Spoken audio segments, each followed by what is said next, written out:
Alright, so we're going to do a game review on the G.I. Joe video games. Starting off with G.I. Joe Cobra Strike for the Atari 2600. Alright, what the fuck is this? I'm shooting at a giant snake, and of course, I don't know who the hell those people are running away. I wonder who could have came up with this crazy idea of a so-called giant snake. I always smell a snake. It's called Cobra Commander. Exactly. Alright, so let's get on to G.I. Joe for Commodore 64. Here we go. Alright, so here we go. Epix presents G.I. Joe, a real American hero. It has the music, ain't too bad. The graphics are okay, I guess. Alright, it shows the map of the world. And very clearly, I like how it shows the exact locations where Cobra is attacking. Of course, it highlights white, that lets you know it's loading to that exact location. I don't know where this is. I guess this is Russia or China or something. Okay, now this is fucking ridiculous. I didn't select that person. Actually, when you use the joystick, the computer selects for you. Yeah, you can't pick your enemy. The computer does it for you. What the fuck? Well, at least when I pick a Joe, I can pick whoever I want. But it's also kind of hard just to hit the button for the Joe. What the fuck? Okay, so now I picked Ace. I guess that's who that is. And he's flying a jet. Okay. The other thing I don't like about this is the loading. Yeah, you gotta wait for one jet to fly by. Oh my god. This is fucking ridiculous. I gotta wait for loading on this shit. The graphics ain't too bad. We gotta wait for 3 jets. That's the second, and then the third, and then the game loads up. Alright, here we go. So now I'm flying with the jet. Shooting missiles, I don't know where the fuck I'm going. The thing I don't like about this is they don't tell you where to fucking go. You have to figure out for yourself. It's like, how did I know that was just a radar? And all of a sudden, you just gotta keep flying around to figure out where your target is. They don't give you a fucking map or anything. And I don't know what that is. I guess that's that meter on the left side of my screen. I guess it's a way to tell me how high I am. I don't know what the fuck. This shit's fucking ridiculous. And look at this. They keep shooting missiles at me, and I don't know how the hell to shoot the missiles back at them. I mean, again, the controls are just fucking ridiculous. They're so awkward. How the fuck am I supposed to shoot back? Fuck! Then, of course, you can choose other vehicles. Like, I like the Jeep. The Jeep's pretty cool. The problem with the Jeep is, same thing. What the fuck? The controls are so fucking ridiculous and awkward. I can't figure out where I'm going. One of the good things is, I don't have to really, fly down and fly up like the fucking jet. But yet, the problem with the Jeep is it's fucking slow. Yeah, it's slow as a fucking snail. And the other thing I don't like is it's hard to aim with the fucking Jeep too. It's like you gotta turn in a certain direction and shoot in that exact location. This is fucking awkward. And then what's all this sound it's making? It's like I'm running over something. What, am I running over rocks? How the hell did I explode? Of course you get to the tank. But even a tank is almost the same speed as the fucking Jeep. Yeah, nothing changes. Of course, some parts of the game, it requires you to shoot the bad guys. Yeah, it's a run and shoot now. So it went from being just a vehicle shoot to run and shoot. And then you select your Joes, whichever one you want. I mean, heck, even selecting the ones with the vehicles is pretty cool. But selecting the Joes without the vehicles, that's awesome too.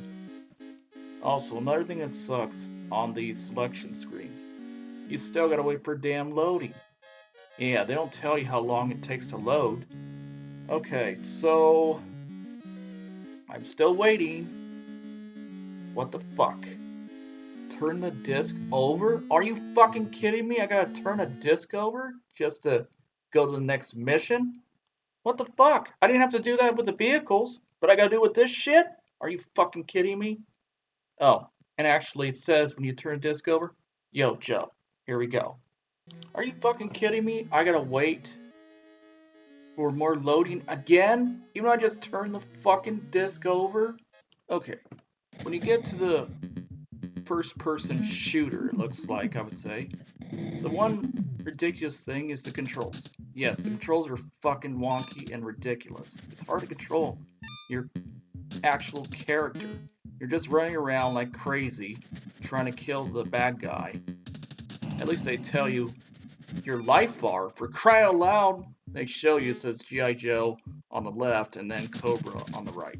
Okay, and I guess this person that's dressed in black, that must be Snake Eyes, and the other person in the army getup is a Cobra bad guy. Yeah.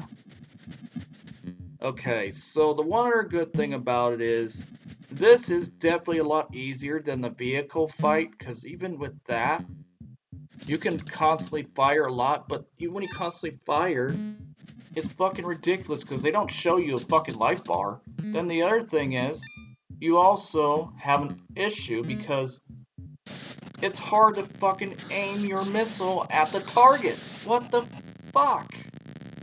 This actually is a little bit more easier than that shit.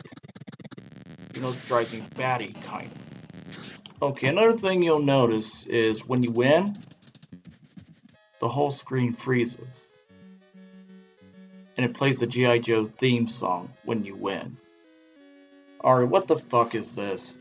You gotta be fucking kidding me. I gotta turn the disc over again? Alright, enough of this shit. Alright, so now we're playing G.I. Joe for Apple II computer.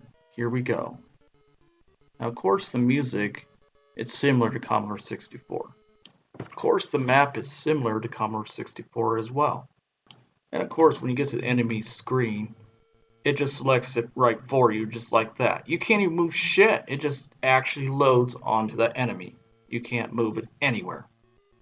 Similar to Commodore, but even more fucking ridiculous.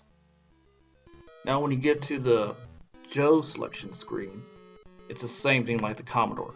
You can pick any of the Joes to select on the screen. Turn the disc over. Are you fucking kidding me? I'm gonna go through this shit again?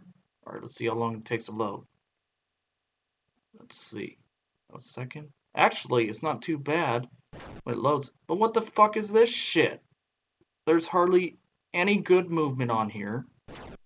The characters move too damn slow. What the fuck? This is worse than the Commodore 64. Oh my gosh, this is a lot worse. This is fucking ridiculous. Looks like something Zartan could have came up with. Let alone, it sounds like it to me. Lock in on target. I think the arcade version's pretty good. I like the animation sequence. It goes good with the intro. And then the clips are pretty dang good too. Wow. Of course, the first person shooter is pretty cool too. It's just a run and shoot kind of thing. Although, it also plays the theme song for the new G.I. Joe cartoon show. Got to get tough, yo Joe.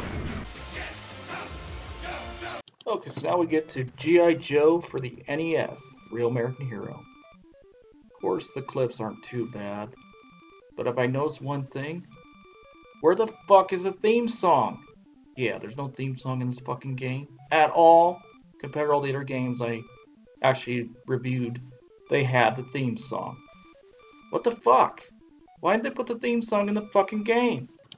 But when you get to the character select screen, it's pretty easy to set up a team. And it's pretty fun too. Okay, what the fuck is this? That's Duke? Why the hell is he wearing a helmet?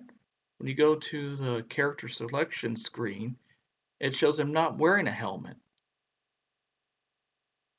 And of course, you can choose either to punch or use your gun.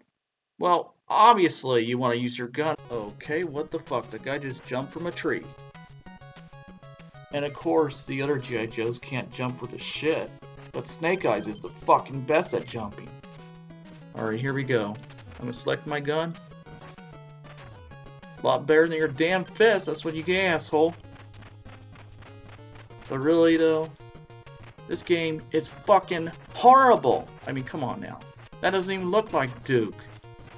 Looks like he's just wearing like a damn football helmet. But then again, it's just his army gear, I guess. I never seen Duke with army gear, but I guess maybe that was on the show, but I never seen it. Anyway, moving on. Okay, so now we move on to G.I. Joe Atlantis Factor. And this one's actually by Capcom for the NES. Here we go.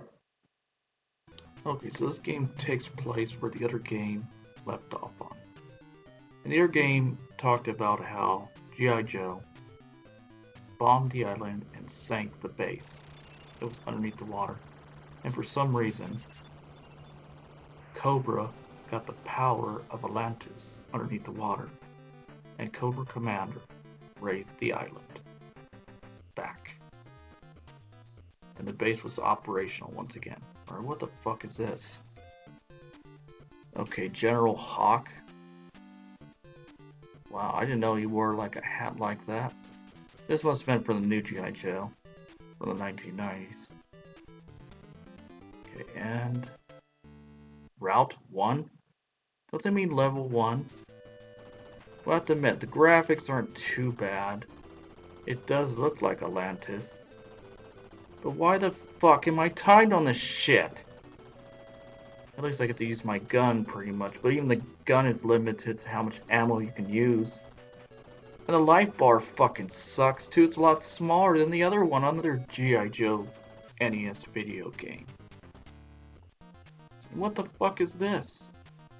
I die in pretty much an easy hit just from these enemies alone. Another thing that sucks is you can't select more than one character. You have to select only one? What the fuck? I gotta rescue the others? What kind of bullshit is this? Now I get to the boss. Are you fucking kidding me? The gun's hardly even touching him. Are you? Oh, that's fucking bullshit. I ran out of a gun, now I just gotta use my fist? What the fuck? This is fucking bullshit. Then, of course, another thing again, no fucking theme song. I wonder what Storm Shadow would think of this right now. Behold. Okay, so now we're going to talk about G.I. Joe, The Rise of Cobra for the Nintendo Wii.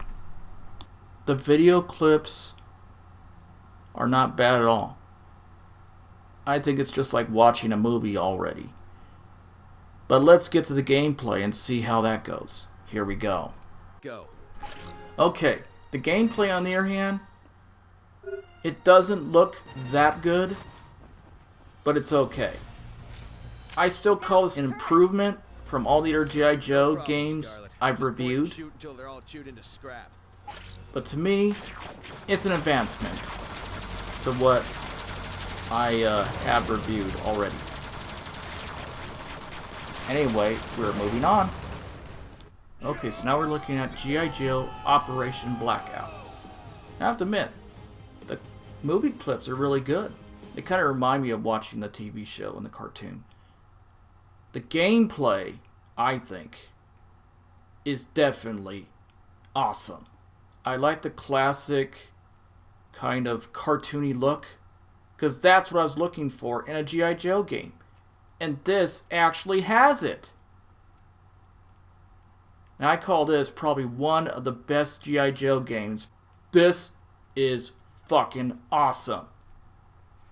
I would say one of the most shameful games I've ever seen for a G.I. Joe game. It's on the fucking Atari. Yeah. That fucking sucks. You know, I think this is a time to say, take out that game. Yeah. Let's do it. Yo, Joe.